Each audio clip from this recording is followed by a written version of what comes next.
Greetings everyone, welcome to another Nerd Out video. I'm joined by the Eloise, who's just chugging down a can of Fanta. You alright?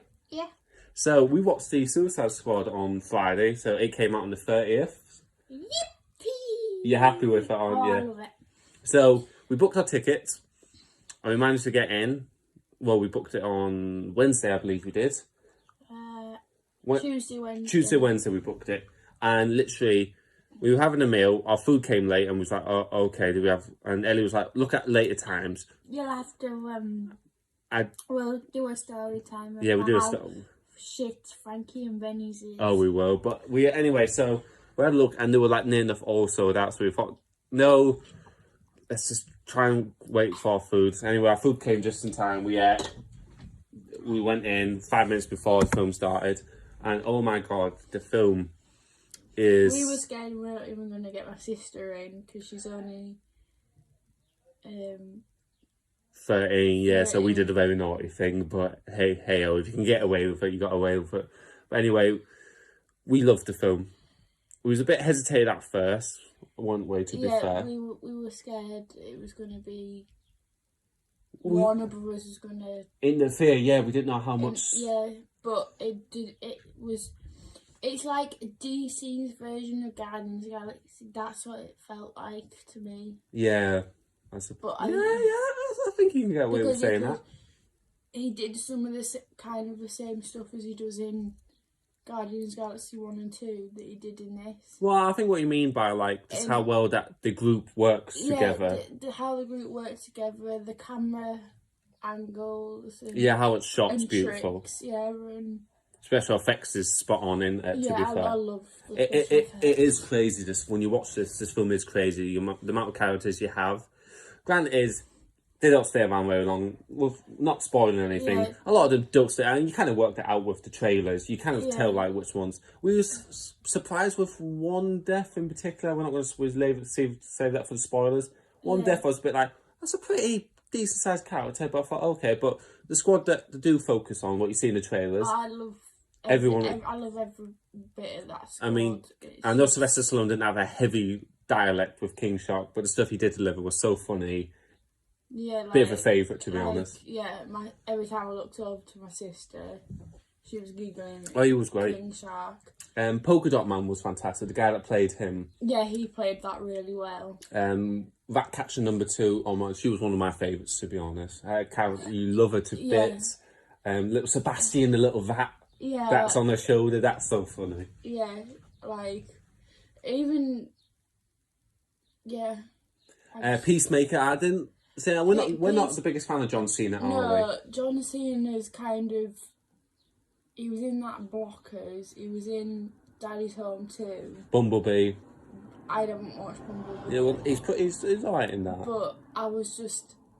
Everything that I've seen him in, I've kind of gone, he's just trying to be The Rock. But... And he's not. I will say this. I did enjoy his performance as Peacemaker. Yeah, he did do a good job of Peacemaker. I just loved, he's just like, patriotic guy. He does anything for peace. Men, women, children, he'll murder them all for the name of peace. He's like a very bad Batman, essentially. Yeah. But he was great. But Idris Elba, because we was worried that, because obviously Will Smith was busy. Yeah. He says, look, don't recast me. Yeah. I'm just busy. So like, okay, we need someone else. So they got Idris Elba to play Bloodsport, which is kind of like a low-end Superman villain, but he played that role fucking perfect. And people said that it was going to be the same, or just they both single dads and that. No, totally different. No, it was completely fucking different. He was just... Will Smith was already a leader in the first one, whereas this one, he had to kind of become that leader. He struggled to be like...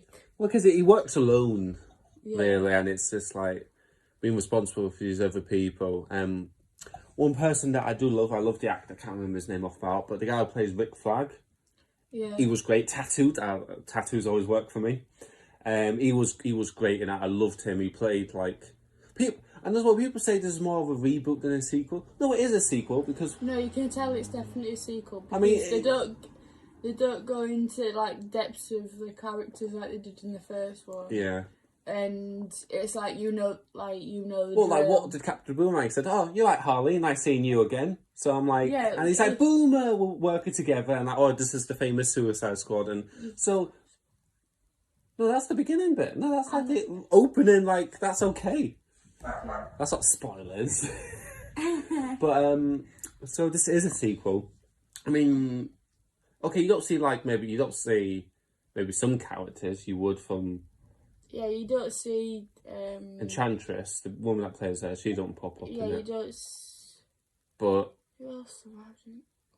well, yeah, Killer Croc. Oh yeah, you don't see Killer Croc in it. But you could make up an excuse saying they were let go or they escaped or. Yeah, so you can get away with that. Because it was like, Harley, what are you doing back in prison? And obviously she must have got captured after Birds of Prey. Yeah. So yeah, because yeah. Sorry about that. The dog was barking. So sorry, Ellie. Can you remember what you were saying? No. Okay, but overall, let's just get to the. So all the characters we like. The villain. Not going into too many spoilers. We quite liked. Didn't we? Quite interesting backstory and all that. Would you say the plot of the film? Did you say it run pretty smoothly? Like any bits that were slow for you, or? Well, I think they needed a bit. I'm not giving any spoilers. Well, so there's maybe one or two scenes which you think didn't really added anything to the plot. Would you say? It kind of did because Harley found out why they were after. The objective, what yeah. they were after. So I kind of got, but there was a little bit in that scene that was like, really, was that needed? On the bit with one of the remember, guys. non-spoiler, Ellie, non-spoiler. Yeah, but so just basically, did it flow pretty good for you? It flew pretty good, but there was bits that you could take that out and. Well, they didn't cut it down under 2 hours. This is 2 hours and 12 minutes, not including like end credits. So you say about 2 hours? Which you look at Harley Quinn, that was like an hour. Well, sorry, Birds of Prey, but essentially it was a Harley Quinn film. It was like an hour and 49. Yeah. And then end credits on top. So it's actually nice. We've got a lengthy-ish film. Not too long like Wonder Woman, which we thought could have cut 10 minutes out of that film. Yeah. This is actually, it was quite nice. There was bits where it was like going back and forward to what, because like they split up at one point. Yeah, and it did like things where, okay, 10 minutes earlier and... I was kind of a bit like, did you need it? But, yeah, but it's... But then it really worked. It did work, so I was like, okay. And James Gunn did say... Don't get attached. Don't get attached to any characters because no one is safe. And because you were getting a bit annoyed. Once we will explain why. Well, we all knew Harley Quinn wasn't going to die. Warner Bros. Was never going to allow it. The amount of stuff you can do with that character. So he was like, no one is safe, you know.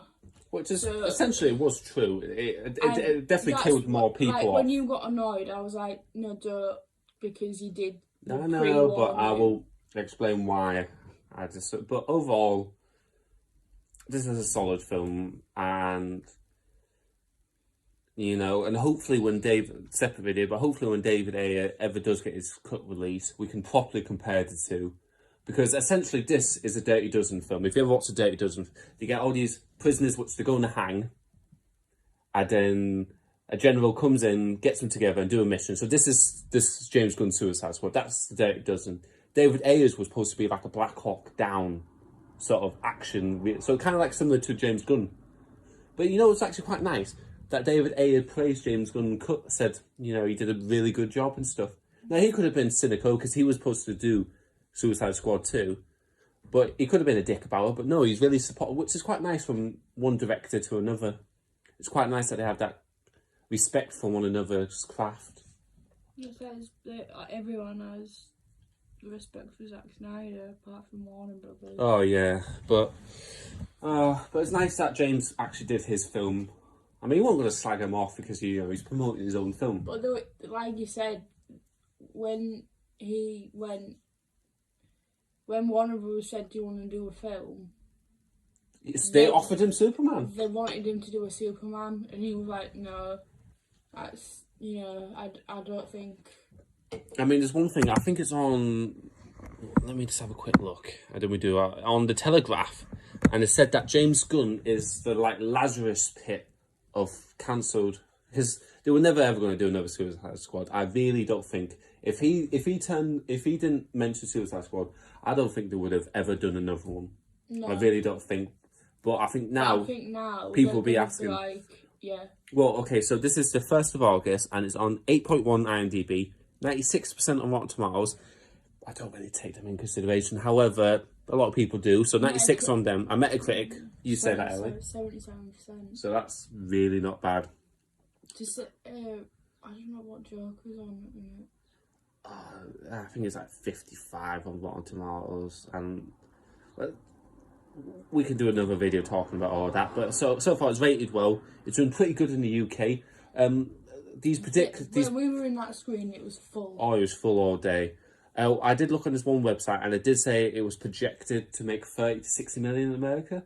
Do you think it will be in between, or do you think it'll beat that? I think it might be more than that now that we're coming out of COVID. How much would you say? I'd say 80 to 90. Want to be a bit more specific? Because I'm going to give you my number. 85, 90. 85? Yeah. Okay, I think it's going to do 75 million, I think because Fast and Furious did 70 million, and I reckon this will do better than Fast 9.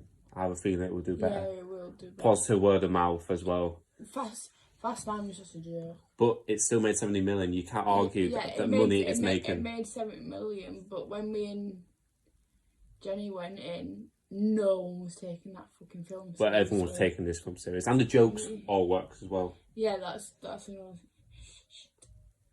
Alright, let's give up. Ellie just had her fingers.